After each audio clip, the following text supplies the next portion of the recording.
নমস্কার বন্ধুরা, পম্পি রান্নাঘরে আপনাদের সবাইকে স্বাগত। ধাবার স্বাদ বাড়িতে পেতে আমার আজকের এই রেসিপিটা অবশ্যই বানিয়ে নিতে পারেন। চলুন তাহলে আমার সাথে আমার রান্নাঘরে যাওয়া যাক।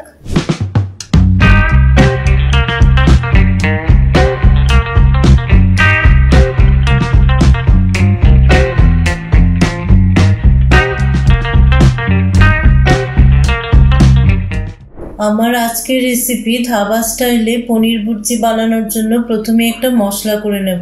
তাই একটা ফ্রাইং প্যান ওভেনে বসিয়ে দিলাম। তাতে 1/2 টিস্পুন নুন দিয়ে দিলাম, 1 টিস্পুন জিরে দিয়ে দিলাম, 1 টিস্পুন ধনে দিয়ে দিলাম, কিছু গোলমরিচ দিয়ে দিলাম, 4-5টা বড় এলাচ দিয়ে দিলাম আর কয়েকটা লং দিয়ে দিলাম।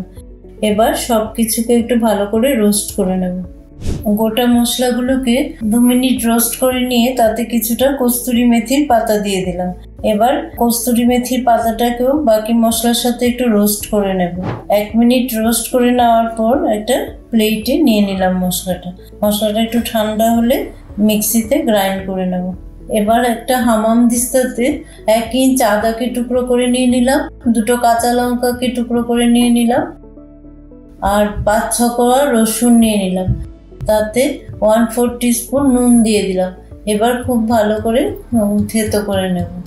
এবার গ্যাসে একটা কড়াই বসিয়ে দিলাম। তাতে 1 টেবিল স্পুন সাদা তেল দিয়ে দিলাম, 1 টিস্পুন সর্ষের তেল দিয়ে দিলাম।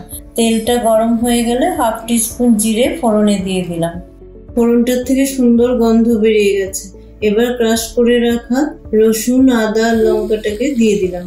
এটাকে কিছুক্ষণ একটু ফ্রাই করে নিয়ে একখানা পেঁয়াজকে আমি গ্রেট করে নিয়েছিলাম সেটা দিয়ে দিলাম। যতক্ষণে মশলাটা একটু কষা হচ্ছে আমি একটা বাটিতে 1.5 চামচ দই নিয়ে নিলাম। তাতে 1/2 টিস্পুন হলুদ দিয়ে দিলাম, 1 টিস্পুন ধনে গুঁড়ো দিয়ে দিলাম, 1 টিস্পুন কাশ্মীরি লাল লঙ্কার গুঁড়ো দিয়ে দিলাম আর 1/4 টিস্পুন নুন দিয়ে দিলাম। সবকিছুকে খুব ভালো করে ফেটিয়ে নিলাম। মশলাটার থেকে তেল রিলিজ হয়ে গেছে, তাই এবার গ্যাসটাকে বন্ধ করে দিয়ে দইয়ে মেশানো মশলাটা কড়াইতে দিয়ে দিলাম। সবকিছুকে খুব ভালো করে মিশিয়ে দিয়ে আবার ফ্লেমটা অন করে দিলাম। এবার মশলার বাটিটা ধুয়ে একটু জল দিয়ে দিলাম আর একটা টমেটোকে গ্রেট করে নিয়েছিলাম সেটাও দিয়ে দিলাম। এই রেসিপিতে সবকিছু গ্রেট করে ইউজ করলেই খেতে ভালো লাগে। এবার 1 টিস্পুন নুন দিয়ে দিলাম আর 1/2 টিস্পুন চিনি দিয়ে দিলাম।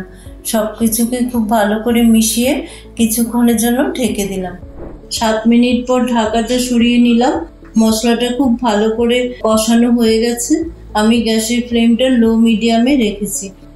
এবার তাতে কিছুটা কুচানো ধনে পাতা দিয়ে দিলাম আর প্রথমেই যে ভাজা মশলাটা করে নিয়েছিলাম সেটাও 1 টেবিল স্পুন দিয়ে দিলাম। সবকিছুকে খুব ভালো করে মিশিয়ে দিলাম।